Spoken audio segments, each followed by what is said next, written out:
It's not what you did, son, that angers me so. It's who you did it to. Who? The nobody? That nobody is John Wick.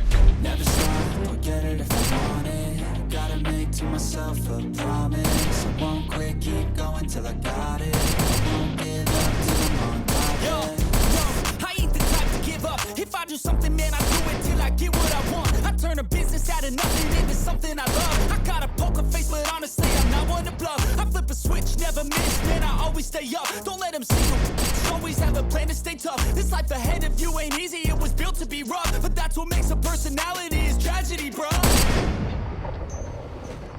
Welcome back, everybody, to the John Wick Minute podcast, the show where we analyze, scrutinize, and celebrate the John Wick film 1 minute at a time. My name is Seth. And my name is Steven.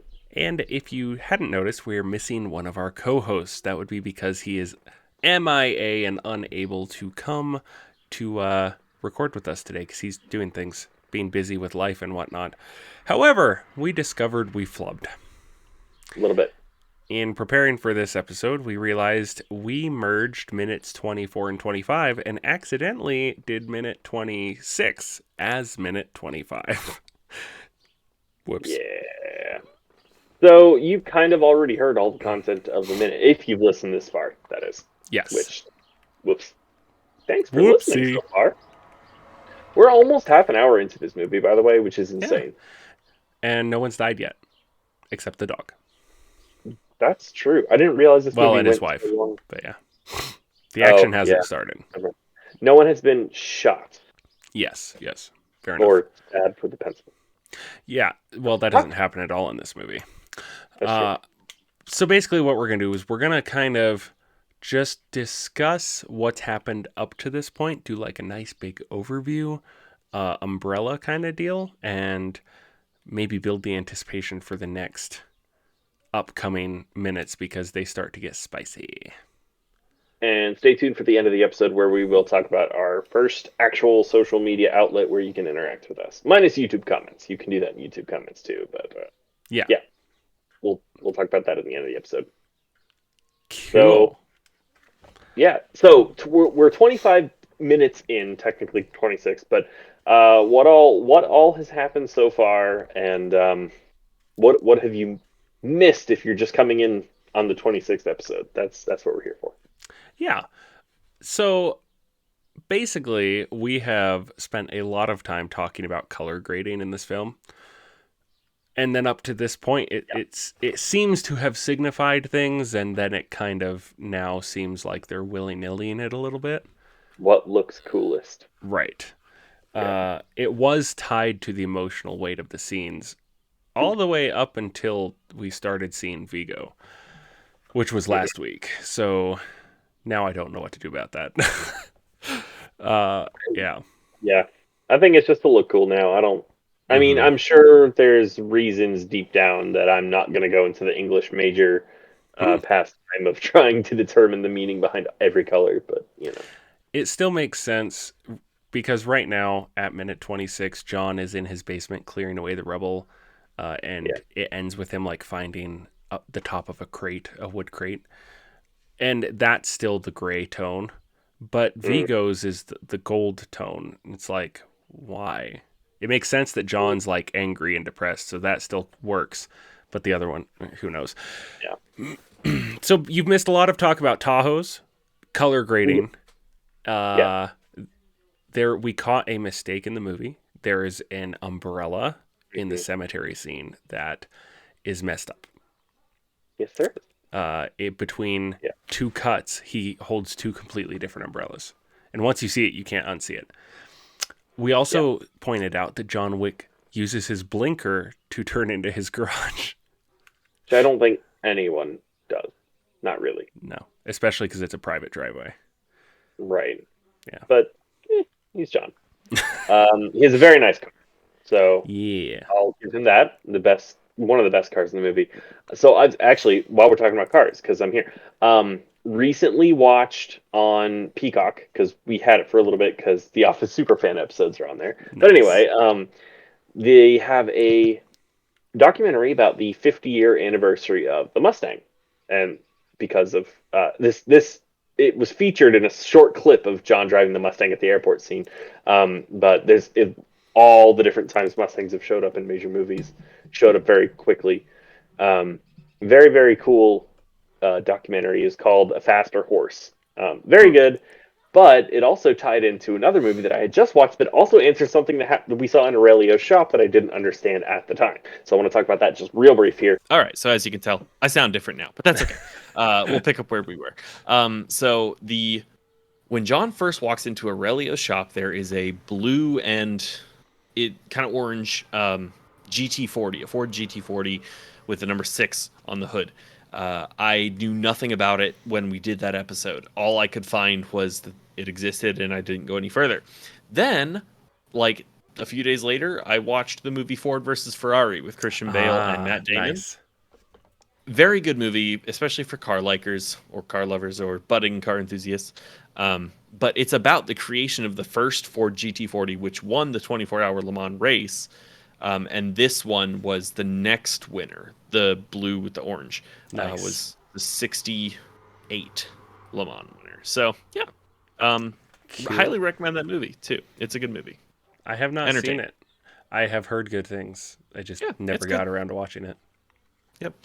So I had no idea until I watched that movie that I would be, that's the same car. Nice. Yeah. Crossover. Yeah.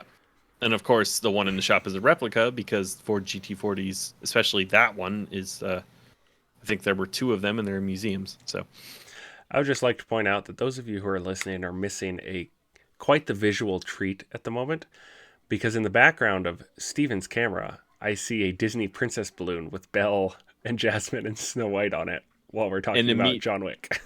And immediately below it, I just want to point out, is Blue the Velociraptor from Jurassic World. And then immediately to the viewers, right, whatever other... my right, so yeah, looking at you. Is the Thanos gauntlet, the Infinity Gauntlet. So just the balloon's moving, so it caught my attention. Balloon is moving, yes. We recently had a birthday in our household, so... Nice. Yeah. Let's see. Okay, yeah, I talked about the cars, so I got all that out of the way. Let's see. So after John went to the shop and we had a whole bar full of tequila, then we got a bar full of vodka at another place. So lots of alcohol already in this 26 minutes. Yes. Alcohol, cars. Yeah, but this is not a movie that you need to consume alcohol to enjoy. Actually, it's probably better if you don't. Yeah, for sure. Because you want to pay attention. Focus. Right. Yeah. It's good. This movie's good. But really, up until this point, all of this has just been building the tension. Mm-hmm. Like, we are about to unveil who John Wick is. That's what the monologue that's been going on for the last few minutes has been, is to really build up his character, give him some backstory. And we're about to see what he keeps buried in his basement. Mm-hmm. Like, and so... Yeah. Sorry. No, go ahead. I was just going to say, yeah, it's really all been total and complete build-up. We've seen absolutely nothing of who he really is. It's been very open questions. Like, it plants questions in the viewer's mind. No answers yet. We're about to get them all. Yes. And, yeah. The answers that leave you coming back for 3 more movies. So yeah, we're about to see guns, lots of guns. Gosh, that's the 3rd movie? Okay. No. Okay, well, he says it in the 3rd John Wick movie, but that's the first Matrix movie. Yeah, he makes a reference to the first. Correct. Recently rewatched those. Oh wait, I already said that. Never mind. Yeah, we talked about the director Chad Stahelski. Yep, in Matrix. He'd been the stuntman. Yep. There are a few Matrix crossovers in these movies. Quite a few, actually. Stuntman, director, other actors.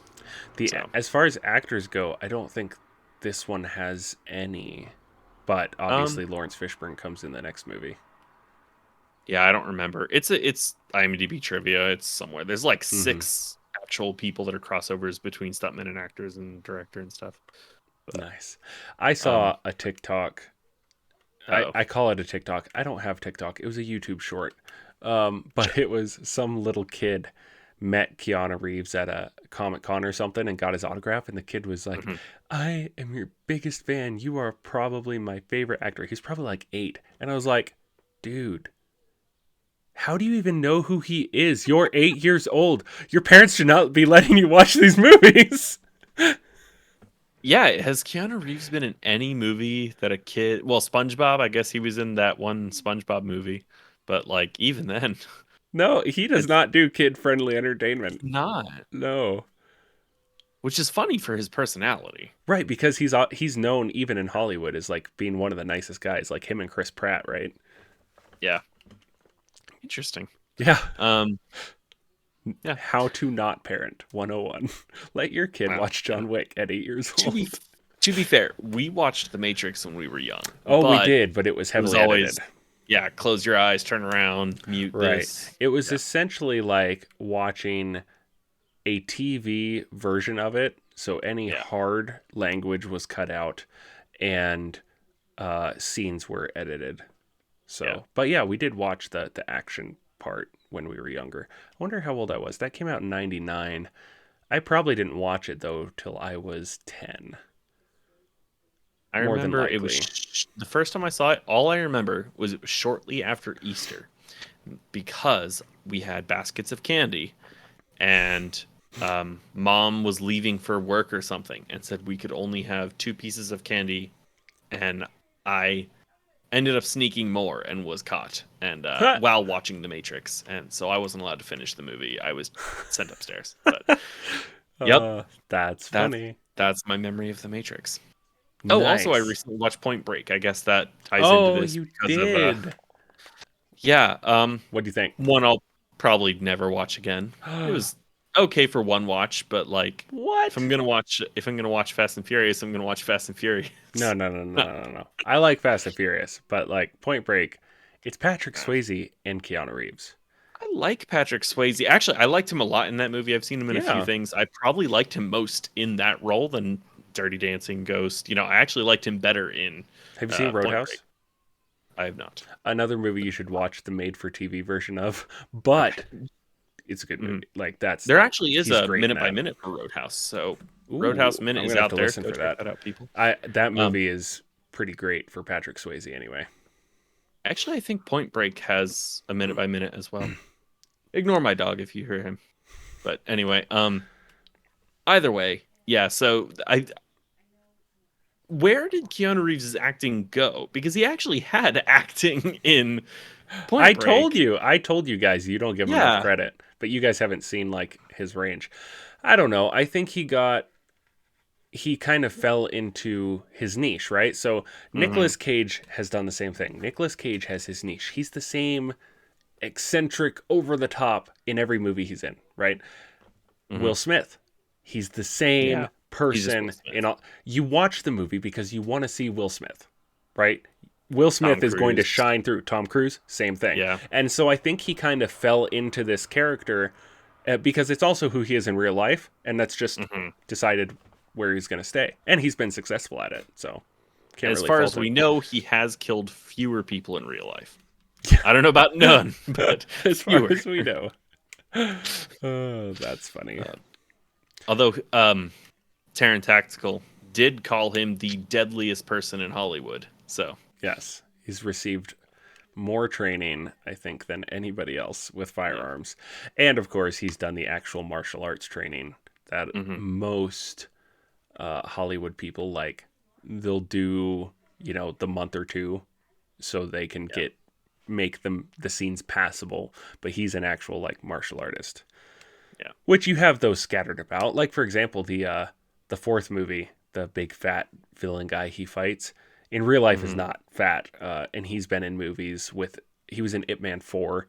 He's been in a lot of things. He actually fought Michael J. White. I don't know if you know who he is in a movie. Michael J. White is another legit martial artist, but he's like a B-list actor. He's in a lot of B movies. But so is that guy who fights John Wick in John Wick 4. He's in a lot of B movies, but he's actually he's a legit martial artist. He's a pretty cool guy. He's been on Corridor's Stuntmen React multiple times. Okay. He's pretty cool. But Keanu Reeves is the real deal. Yeah. and we're going to see why coming up shortly. So that's really exciting. So Finally. exciting, right? We get the house scene coming up, and that the way that sets up the rest of the movie. Even like I remember watching this movie, I think it was pretty close to the first time, and I kind of just sat there like jaw on the floor, kind of deal. Yeah, because specifically when this came out, there were no action movies like this. And I mean, we've talked about this a little bit, but this movie stood out so much because of the choreography and the way they filmed it that it was just mind-blowing at the time. And it was like a breath of fresh air for people who like action movies, because I was sick and tired of, for example, there's this infamous scene in Taken where he hops a fence. They do 10 jump cuts in the time it takes him to just jump over the fence. He runs up the fence, jumps over, and it's 10 jump cuts. And they got that from the Bourne movies, right? And it just infected everything for so long. This movie was a huge breath of fresh air. The one that gets me with that style of filming is I notice it there more than any other movie for some reason is Captain America Civil War. At the beginning when they're fighting the SHIELD / Hydra agents, for some reason the Black Widow and is it actually the main bad guy or is it just one of the random goons? I don't remember. But there's just a fight there. In Civil War, it's the guy who was in Winter Soldier. Right. Yeah. But is she fighting him or she does fight him in that scene? Maybe that's what I'm thinking. Either way, there's like one move she does, her classic like, wrap the legs around the neck and toss them over sort of thing. It's like 7 cuts for the one move. I'm like, come on. That's where I notice it most is right there. That's my prime example. Yeah, and it's a shame because like so on Marvel movies, we keep bringing them up, but you can't help it because in the same way this movie changed like Hollywood culture, the Marvel movies did too. Like the first 4 phases of Marvel movies really did change the landscape of superhero movies and everything. And they changed movies in general because not everyone wants to do exactly what they did. Yeah, it's insane. They definitely changed things. And so it makes sense that we'd keep bringing them up. But like Captain America Winter Soldier is typically looked at as one of the best overall. And their fight sequences still suffer from the shaky cam and the cutting a little bit, but it's less than like Civil War. It got worse as it progressed. I don't know why they reverted back to some of that, right? Yeah. And see, this movie, John Wick, it has none of that, and that helped Daredevil, the Netflix series, because the action in that didn't suffer from that. It was wide shots. You can see everything going on. Long takes.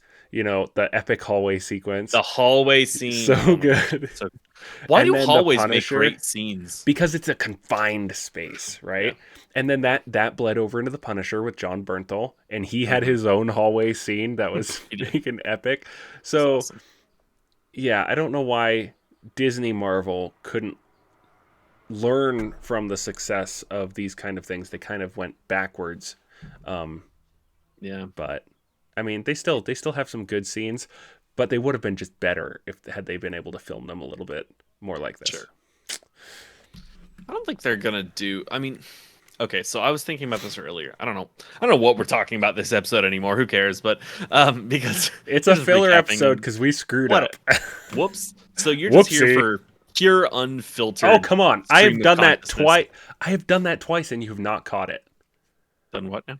You've said whoops and I've said whoopsie. Whoopsie. It's not that I didn't catch it. It's just that you just didn't my wife react. And I say it too. My wife and I say it too. I'm sorry. So I don't even think about it anymore. Whoops, whoopsie. I mean, that's just what you do. Watch pitch meetings, everyone. Super easy. Barely an inconvenience. Super easy. Okay. So they're rebooting Harry Potter as a TV series. Not that. What are your thoughts? I just have to know before I continue on to my point. So I'm an avid Harry Potter fan. Yes. I love the movies, but I had the advantage of watching the movies before I read the books. So that definitely helped me like them more. If I had listened to the books or read the books first, I don't know how I'd feel about the movies because of some of the departures they made were pretty major. I understand you have to shrink some big books or down into a 2.5 hour movie. But like, for example, the last book. Now I've listened on audio to the books, I think 4 times through now. I just finished last week the 7th book again. And while the first part of the Deathly Hallows movies is really close to the book, it is one of the most accurate book to screen representations. The second half, they decided to divert, and I really don't understand why. Because the way the book is written, like, it's a fantastic ending for the final battle and Voldemort's demise and everything.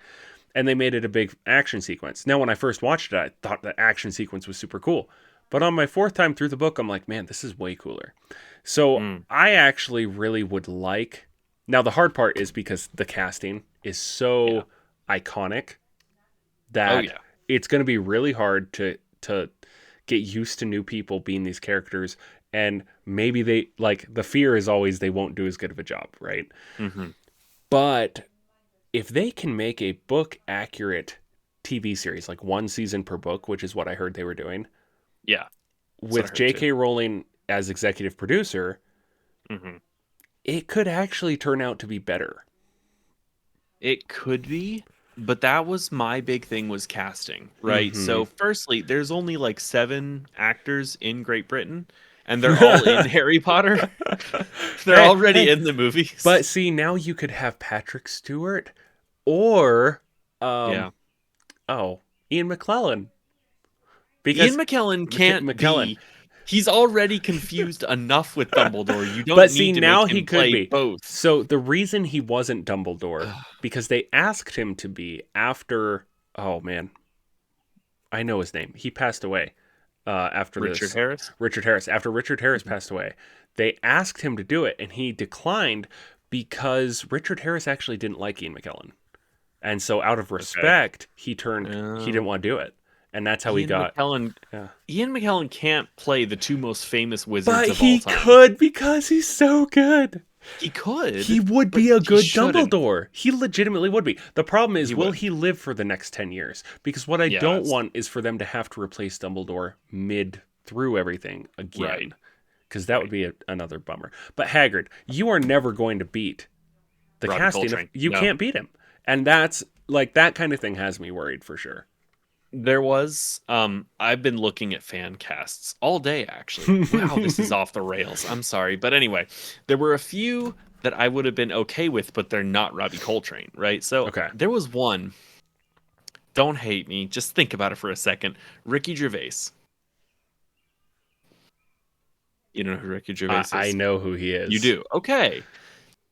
He wouldn't be terrible. Now, he's not Robbie Coltrane, but he wouldn't be terrible. No, he would be. That's not his. That is not his thing. I remember who I thought of. My ideal one, Jamie Foreman. I know him from 2 things. You might not even know him, but if you look up his name, Jamie Foreman, he's in 1 episode of Doctor Who, and he is in the Inkheart movie with Brendan Fraser and Andy Serkis. I know that movie. I just don't remember. He plays the character Basta. I don't know how we. What's his name? It. Jamie Foreman. If you see him, he doesn't have a beard in the pictures, but you're like, okay, give him a beard, he'd be great. Possibly.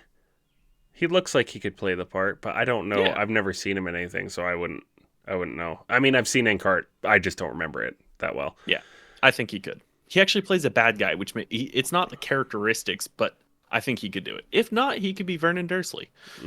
So, anyway. The great part is you could actually cast some of the same people. For example, I thought of that too. Why not? Right? I mean, yeah. Oh, what's his name? Lucius Malfoy, Jason Isaacs should. He's so good at it. He's so good at it, and he's still young enough. He can totally do it. Like, there's no reason to not keep him in that role, in my opinion. And Flitwick. And Wicket and Warwick Davis. Why not? Right? Like, there's no reason to not have him reprise his role.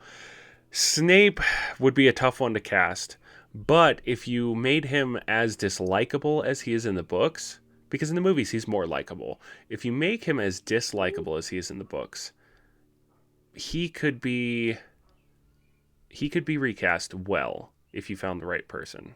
It's Adam Driver. Come on. I mean, he has the hair, but And the voice has and he the ever face. has he ever done a British accent? So I looked that up today too, because I was looking at he was in one episode of The Girls. He did like this Cockney Welsh accent that was kind of funny. It wasn't like meant to be a serious. I don't know. I think he could try it. I don't know. Anyway, The problem is my he's not whole British. point- But I yeah, know. go ahead. My whole point in all of this was, okay, they're rebooting Harry Potter after less than 15 years, right? Which Well, is since it wild. ended, but since it started, it's been over 20. 20, but Yeah. still 20 years. Not many things get rebooted that soon. We're reaching into the 80s to reboot. Yeah, but or 90s Fantastic to Beast reboot. has sucked so bad, they have to revitalize this. I get that, right? So I think personally, okay, yes, I'll get to my point in a moment. Okay. I think personally they should have done a Marauders series about Yeah, young, that would- serious Remus Jameson. That would be Peter. good. The problem It'd is, be really good. well, it could be, but again, J.K. Rowling's downfall is she has not written anything good since Harry Potter. That's true. She has Not written that she needs to. she's written Fantastic Beasts, and they are not good. That's true. So They're awful. her producing a show based on the books she did well on, I think is good. Anything past That's that fair. might be a little iffy. Yeah. Okay, so I come to my point. Yes. We were talking about the MCU, which is already off the point of John Right. Wick, Yeah, but yeah. whatever. My whole point is, I think the only way to bring the MCU back from where they are now, this slump, is to reboot it again. Because Right. why not at this point? Without Iron Man, without Captain America, you've already lost your two of the biggest players. Mm-hmm. You have emasculated Thor beyond reason. I'm sorry, Hulk beyond reason. Yep. And Thor. Yep. You made Thor a goofball. You've killed your two Yeah. strongest, literally strongest characters outside of Captain Marvel. You've neutered them. It's stupid. Doctor Strange is their strongest character now, and is he enough to carry? Yeah, the you killed franchise? Wanda. Like, I get the appeal of making her evil. There was some coolness to that. Mhm. But she was the most powerful character in the MCU. Yeah. And now she's Yeah. poofed. Yeah. And she was cool, too. Like, yeah. But is Doctor Strange when I say strong of character, now I mean like character, Right. not strength. Is he a strong enough character to carry the MCU? No, He's, I don't like, think they have he is. anyone to be the Robert Downey Jr. No. And they're ending Guardians. Which is fine. I think I am so okay with them ending Guardians if they can end it on a good note like they did Cap and Iron Man. Because Yeah. I don't want them to push it to the point of exhaustion like Thor 4. To where it's like, okay, gosh. this character's dead now to me. Like, So I just don't bad. care anymore. They ruined a Yeah. character that I loved. So, and Hulk, Endgame yeah. for me was Hulk's ending too. Right, I don't yeah, want to think about anything no. past that. Well, Infinity War, really, Hulk Mm. got his best moments in the first Avengers movie and in the third Thor movie. Yes. And then it was just, he's nothing. Like, they didn't know what to do with him. His 2008 movie is good. It's actually a good okay. Hulk. It's not perfect, but it's a good Hulk movie. It's okay. And Yeah, being it's the fun. second one ever released in the MCU, like, I think they did pretty good. Sure. But then they just wasted the character. And it's a shame.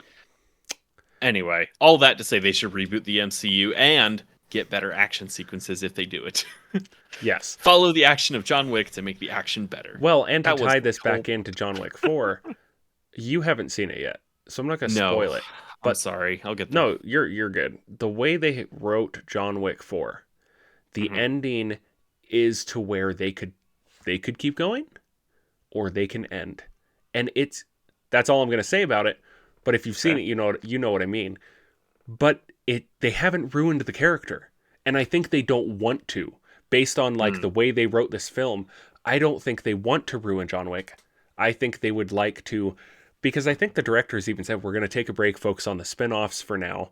And, Right. who knows what's going to happen after that. But it's good to have a stopping point that leaves everyone happy with it. Regardless of what that stopping point is, whether like Captain America didn't die, but Iron Man did, right? They each had a good stopping point though. Sure. And that's all you can hope for with characters you love. And John Wick, like, you get 4 awesome films, and then you're like, okay, they could maybe make another one. Maybe they don't. We don't know, but you feel like pretty okay with it when you're done. And that's the testament to the writers. It's because it's the same writers except for the one guy, right? For these 4 movies. Oh, I don't actually know for sure, to be honest. I swear we talked about that, but I can't remember now. But the writers of the John Wick films they've done a very good job. Now, you can tell as you've gone from movie to movie, they really weren't prepared to build an entire world like this. This movie specifically stands out as you get the Continental, you get Vigo, but there's like nothing above that. There's no allusion to that even. And some of the stuff Vigo says, right, some of the stuff Vigo says doesn't seem to make a lot of sense with the lore you get later. But I mean, the movie was an accidental success. So you can't fault them for that, really. They had to try and shoehorn things in to fix it afterwards. So I don't blame them for that at all. So what do you think? Have we exhausted this? Oh, probably. If people are still listening by now, they just like listening to people talk about movies that aren't John Wick. Yeah, it takes us back to the cinematography days. It actually Just makes me you and me miss it. talking about movies. I know. I don't think we can pick. I can't pick another podcast right now, though. So for those who don't, we had a podcast. We did 6 episodes, Something like that. We just did movie reviews. That's all we did, It was and fun. it died. It disappeared into the depths of the internet. It's One gone. of these days, maybe. Maybe. I've got another podcast that I haven't even talked about that on air anywhere that I want to start just on my own. Well, and I just started my weekly show. It's like, Whoops. whoopsie. Whoops. Anywho, okay, so social media announcement. We're gonna start a Facebook group. I spoiled it, but we're gonna start a Facebook group. No, We don't that's have not a what I name was for gonna it say. yet. Oh, what? I was gonna say we should totally try and get Ryan George on here. That would be hilarious. Anyway, If you can think of a name for our YouTube group, Facebook group for the listeners of this podcast, post it in the comments in the YouTube video. If there are no comments, then we'll think of one. the John. Post it. Yeah. I've got Post it. your Ready? idea. Here's my idea. The John Wick Okay. pricks. No, what? All right. It just So rhymed. that's the It one popped to in beat, my head. everyone. That's the one to beat. Your mission, should you choose to accept it, your device will now self-destruct. Okay. Either way, post your ideas for John Wick Minute listeners group names, because I don't want to call it the John Wick Minute listeners group. Yeah, that would be. That's a long group name. It is. So, but there we will be able to talk about John Wick Minute or John Wick or other related things. And I will say you could talk about John Wick 4 because by the time I create the group, I will have watched it somehow or other. Nice. Well, can I point out how cool it is that we've actually got 26 episodes out now? It's pretty crazy. From conception to recording to production and release of this podcast, we've gone so much faster than I've got on King Kong. Like we're going to overlap where I am in King Kong because we're on hiatus right now. You want to know why, folks? It's because I'm the one doing the producing. And I will apologize. I have dropped the ball a couple times. I've had stuff going on that has interfered, but I will not be dropping the ball anymore. So, and if there are any things we do need to announce with delays or whatever, those will be in the Facebook group in the future. So if you want to be up to date on that kind of stuff, just join us there. So yeah. All right. Is that it? That's all I got. Cool. Plug your other podcast real quick. Okay, King Kong Minute, in the same format, slightly the same format. We actually stick to our minutes over there and don't take from other minutes. But yeah, King Kong Minute, where we cover 2005 Peter Jackson's King Kong, me and my co-host Terry. And we have some pretty big guests over there. We don't really do guests on John Wick that much. We might, but we do have one who's pretty excited because he really likes the John Wick movie. Most of you probably won't know who he is, but he really likes guns, There we and go. he likes John Wick, so he wanted to come on. And I think maybe in a week or two we'll get him on for some of the action scenes. Cool. So we have a guest lined up for John Wick. Yeah. But King Kong, we got guests much more often. Not all the time, especially at the beginning of the movie, but coming up here because we're on the island currently. The more exciting bits, we've got guests like almost every week. So My guest appearance on that show is still like a year away because they have to get back to New York. if I pick it back up soon, it should actually only be like a few months away. So There you go. hopefully. Hey, time I've it gotta right, get and we can do it in person while I'm there with you in Florida. Oh yeah, that could actually be kind of fun. Other than that, that's all I got. Join us at King Kong Minute as well. Yes. Also, don't forget the TeePublic store. That's in the show notes. He has some cool T-shirt designs on there. Not just John Wick T-shirt designs, by the way. He has some other cool T-shirt designs on there. You have the "Death is Preferable to Communism." Oh no, that's you made a straight links separate to a TeePublic. John Wick. Oh, I do have my I own didn't personal know that. TeePublic store. You're welcome to look at it. He's got some great T-shirt designs on his personal TeePublic store. I didn't have know they were links to separate that stores. anywhere. Sorry, I did not know they were separate stores. Well, I guess I'll put the link to my store in this episode's show notes. Do it. He's got some great T-shirts for nerds like myself and others. Also, I'm going to plug my YouTube channel, Utah Gun Guy. I just started a weekly show called the Utah Gun Guy Show. I also post more shorts than anything else, but I try and post one long-form video a week talking about guns, Second Amendment stuff. If you like John Wick, you might like guns, so you might be interested. If not, that's cool. You can follow me specifically on Twitter at SethB_92. And don't forget about our John Wick Minute Facebook group that we will be launching. And you should go join it so you can talk to us on there. I think that's everything. So That is it. Okay, well, hopefully Sam should be back with us for the next episode. But if not, you'll see both of us. And we will see you next time on the John Wick Minute. You went slow that time. My I goodness. tried to time it with you because you started after I did. I think there's a delay. There is. This is the problem with recording. Yeah. 2,000 miles apart, folks. Anyway, see you It later. happens. So keep your head on your shoulders. Now we ain't out here moving rocks. We out here moving boulders. Now we ain't getting posterized. We out here making posters and we ain't got nothing to hide. We move forward like soldiers.